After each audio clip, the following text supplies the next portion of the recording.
Okay, so I'm thinking I might just call this episode Dazed and Confused, because just when I thought I was making some really good progress, this is going to be, I'll bring you up to date thing. It's that bad. I have a bunch of things I wanted to share. I was talking about the 450 foot-pounds. Found out that my tool here, I bent Mr. Leverage. I bent him back straight. He's got 3 or 4 bends in it now. I got up to 410 foot-pounds. So I put together my the best billet, my cleanest, smoothest. The only downside it's had is that it's only a 3-inch wide forend. And I've kind of come to grips with the fact that I'm going to have to go 5-inch on everything. Because I got 2 ways I can shoot these things. I can bring this up for a minute while I talk about the issues with the 50 BMG project. Light gun.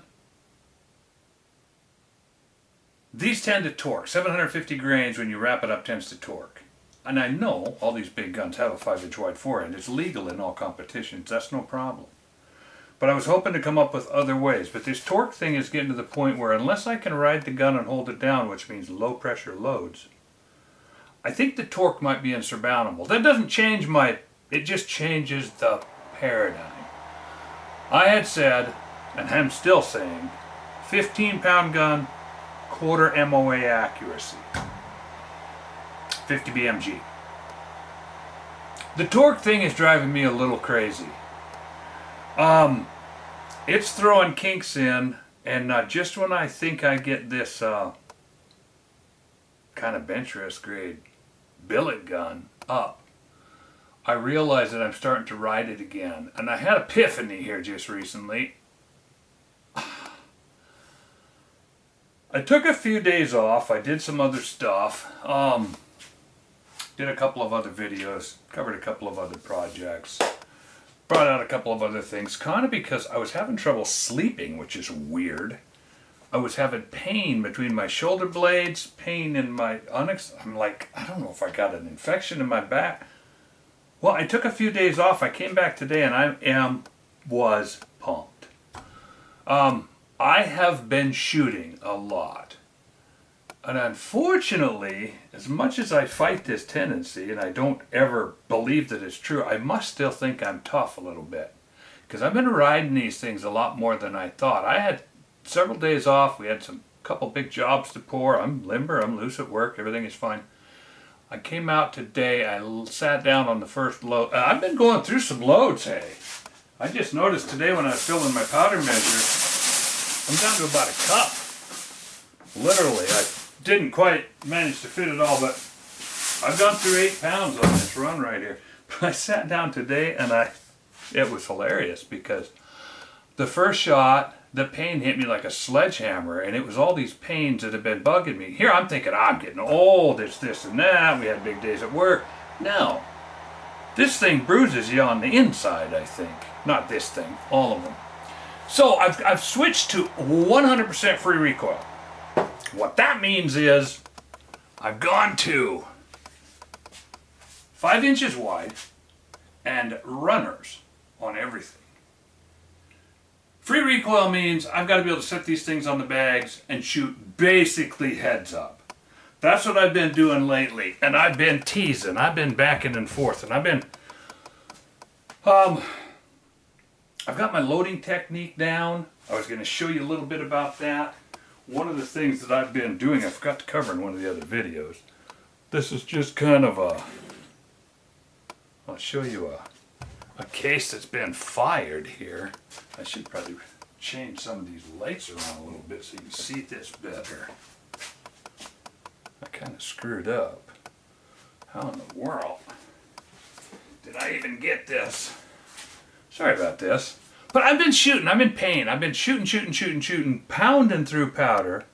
And one of the things that I forgot to cover, I think when you look at these here, you can see that there's a pretty good carbon ring around them. It's very consistent, very nice, very good. You can see it really well on this one right here. I wanted to show you how I'm using this Hornady case lube. This is just an aside I'm adding into the video. I do this in 2 stages. I'm getting, so far I've got cases up to 25 firings, and they're starting to get tight, and my sizing on this gun, this chamber, is a fuzzy wee bit too small for my sizing equipment. I might take it and burn it out. Open it up just a little bit. But I noticed that what I've been doing is using a little different lubing, and I just figured I'd share this with you. What I do is I start by lubing just the neck. And what that does is you can see some of that dark stuff get on there, and I scratch out with my fingernail, and you can maybe see, maybe I'll have to get up closer here. Maybe you can see some of the swirly early girlies. This is just, and now I take this, that's for cleaning the neck essentially. I scrub it off tight, and even though you can see some staining on there, that's done. I don't even re-lube this. Now I turn around and I lube this portion right here pretty good, and I run it through the press. And what that does is allows these cases to last and last and last. Basically, I clean this and it leaves just enough lube after I've wiped it off that it'll size this 100 times.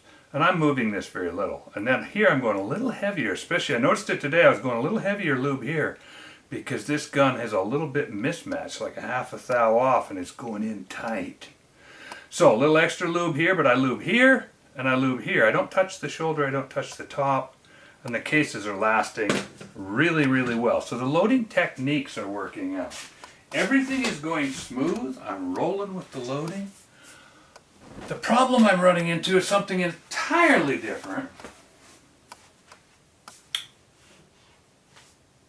What I've done on this gun, the latest and greatest, is I got the big brake up and running and back.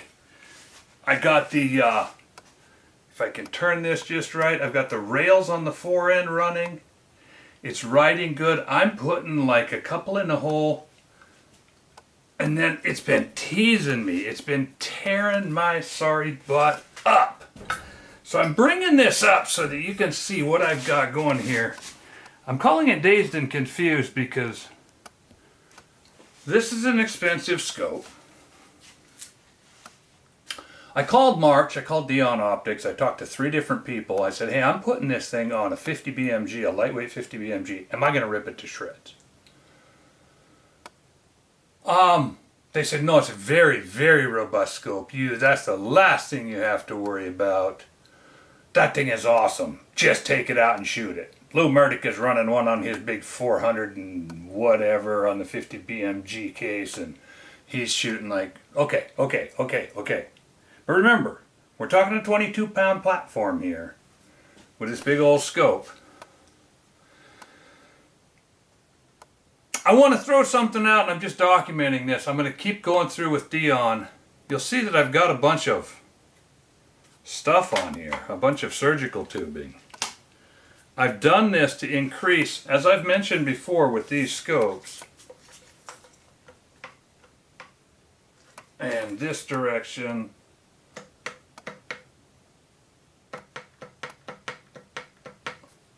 okay. What I've been postulating today, because it literally is putting 2 in a hole and then throwing 1. I put this stuff on here in an attempt to increase the strength of the return springs. That's what this mess is about. I tried to put it on in a way that it pulls harder down over and it pulls harder down.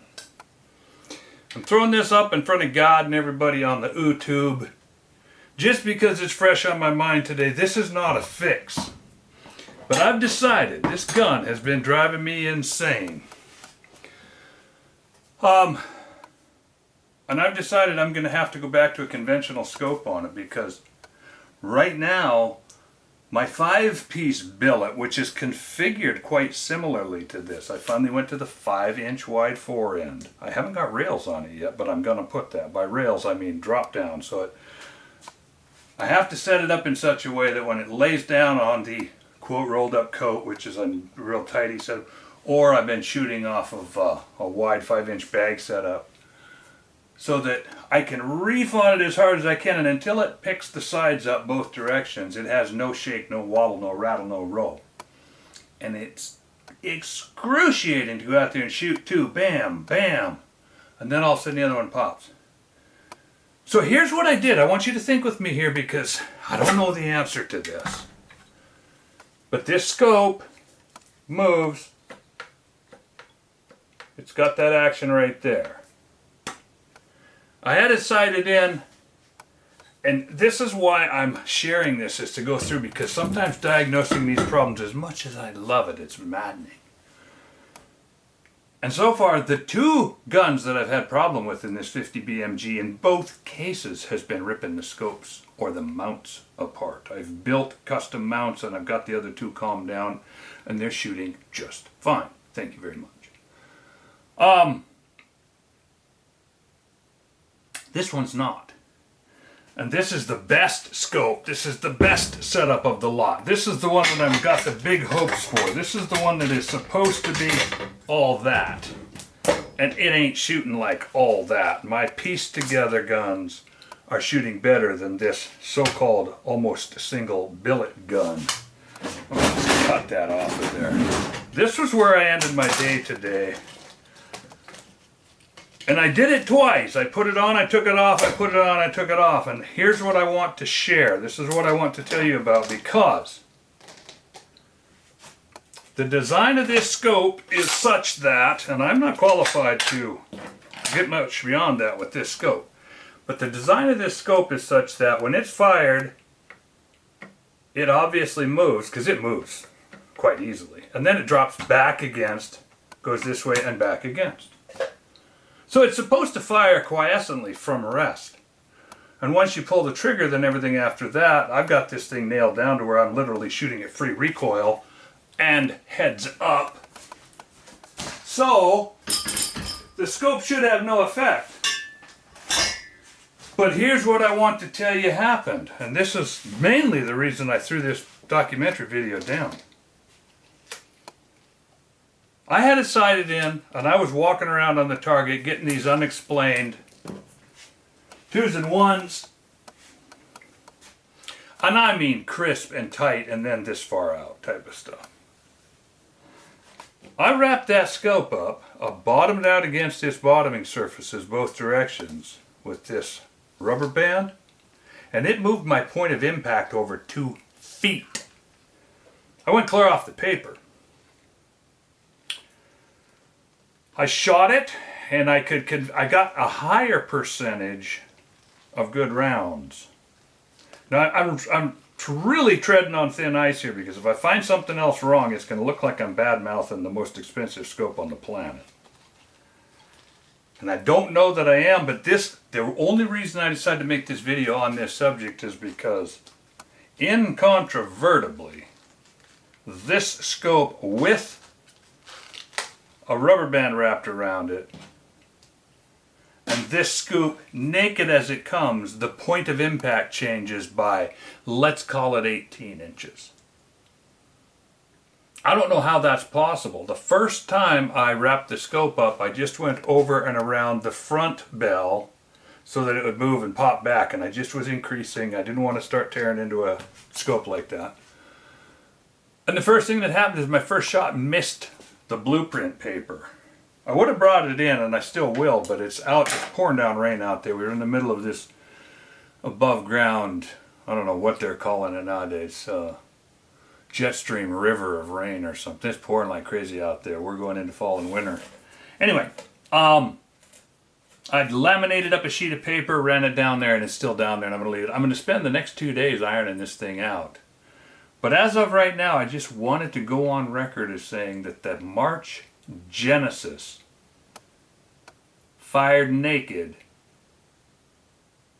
groups in one place, and I move it over, and I shot like 7 groups with it, and I found myself having to move about 4 inches or 5 inches or 6 inches because the groups would go bam, bam, bam. So I moved. It's very repeatable in that way. I wrapped this string around it and it walked itself clear off the blueprint paper. So that's why I think I've talked a lot about validating ideas, testing ideas. Let's go back to a conversation I had a while back about that. One of the first things you learn when you're in grade school, when you do an addition problem, you learn how to turn around and make it into a subtraction problem to check itself against itself. If 1 plus 2 equals 3, then 3 minus 1 equals 2, or 3 minus 2 equals 1. So it's like it was in the episode where I did about checking your own level. You stand a level against a post and it reads good, then you spin it around, it still reads good. You've checked it against itself because gravity is essentially inviolate. What I'm saying is, if there had been no effect between the rubber band and the not rubber band, which I expected, they should have been at the same place. All I thought was maybe these flyers will get smaller. Don't know that that's logical, but it made sense to me. Figured, okay, if that scope is moving and not resetting correctly, maybe if I put more tension on it, I can get it to reset and the flyers will get smaller. No. I wrapped it up with a rubber band and went clear off the paper. I had to move it over 2 feet to get it back on paper. I shot some groups with the rubber band wrapped around it, and they were, it seemed like they would go 2 to 5. In fact, I shot a 7-shot group that I'll probably be bringing up, and it has about 4 of them in one little bitty hole, and then random flyers in weird directions. So I'm at a spot. I'm gonna have to build a mount for that. Take that Genesis scope off and start from scratch. I've rebuilt this thing so many times. So that's my heads up for the day. The only other things I wanted to talk about is this powder, Reloader 50. As I said, this is down to about this much left in the bottom corner here. As you may have noticed if you've watched me, I tend to leave powder in the throwers and in the, I got that little, whatever it is, electronic RCBS Charge Master, I guess it's called. And I leave powder in there for weeks and weeks and weeks, and I had never once had powder degrade. Powder's not hygroscopic. This smokeless powder is relatively unaffected by humidity, and it's not humid here anyway, and so I shoot all the time. And I monitor, of course. I shoot everything over the chronograph, so I'm monitoring constantly. And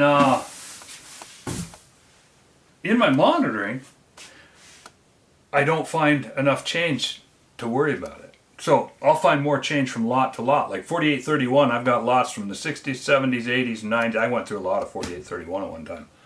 Still do, to a certain point. Man, I'm noticing those sore shoulders. I'm done hanging onto these guns.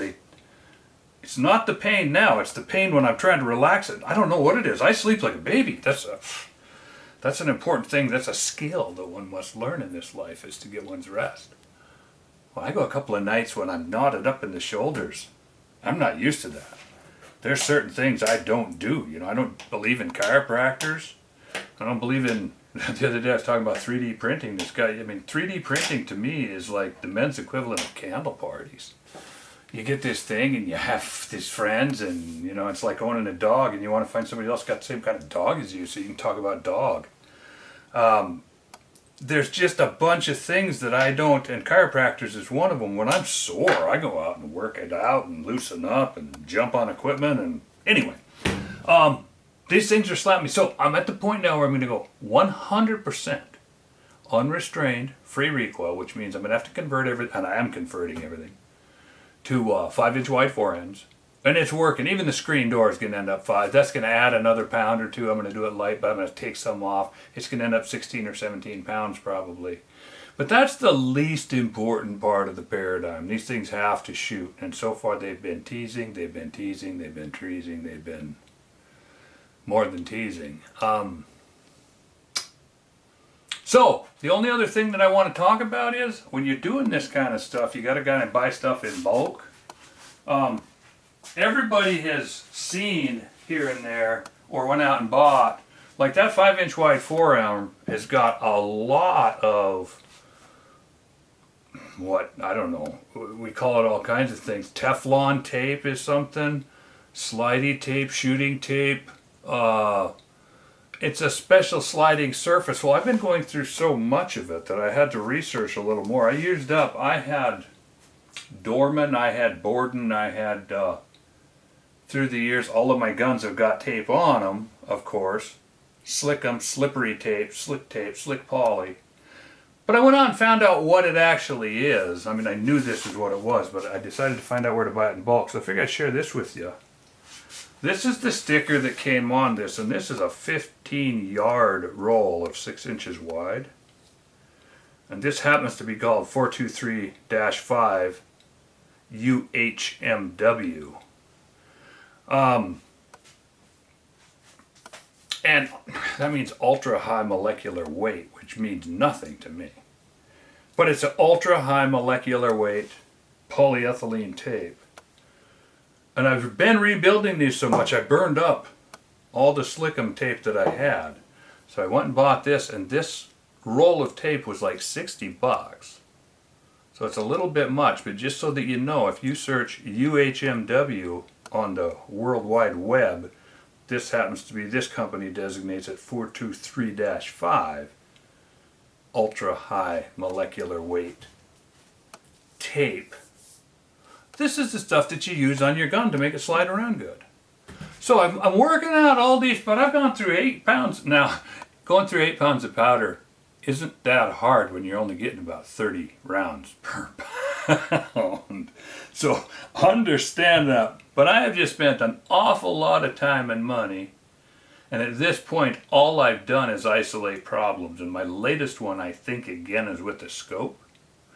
And so I'm going to have to stop again, build myself a bracket, and put a conventional scope on my so-called best bench rest build.